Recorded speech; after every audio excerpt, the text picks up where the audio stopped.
Kwa majina naitwa Sub-County Police Commander Daniel Mumasaba, Sub-County Nyali.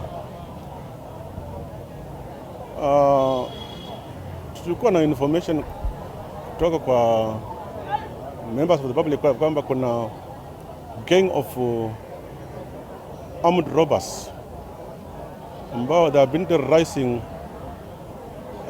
Mombasa County, that is Likoni, and they cross up to Tanzania, and they are now hiding in our sub-county Nyali.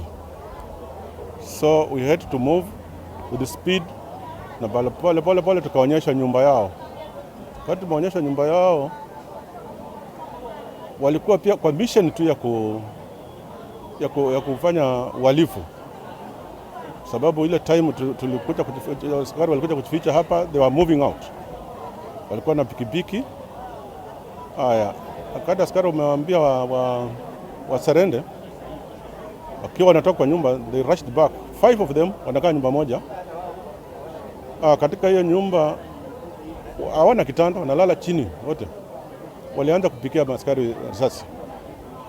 Kulikuwa na fierce exchange that has lasted almost around 15 minutes. Ikiwa napigwa kutoka kwa dirisha, napigwa kutoka kwa mlango.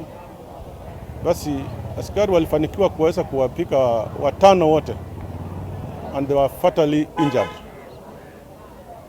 Na tunashukuru members of the public kwa hiyo ushirikiano wetu nao ambao umetuwezesha kunasa hawa wahalifu ambao wamekuwa wamehangaisha sana Mombasa County.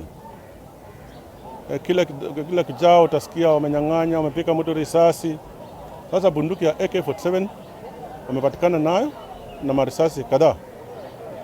Ingine ile imepikwa na ingine bado iko kwa magazines. Wamepatikana moja, wako na panga na some crude weapons. So far hatuja establish kabisa kama wanaoperate kanisa. The investigation is still on, ambapo itatupatia kutuelewa kabisa kama kweli wanaoperate kanisa. Vile wakati tumemaliza uchunguzi wetu, tutajua ni kama walikuwa wanaoperate kanisa na ni kanisa gani.